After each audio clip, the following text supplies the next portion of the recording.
ও ঠাকুরজি,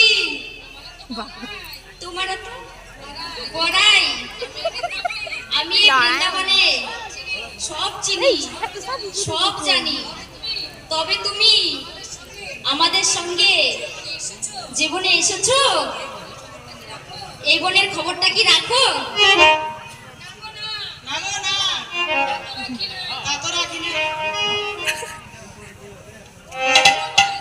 শোনো বনের খবর। এই বনে বলো দেবের বাস, ও ঠাকুরজি, এই যে বনটা দেখছো না, এই বনটা একটা দেবাশ্রিত বন। এই বনে একজন দেবনায়ক বাস করে।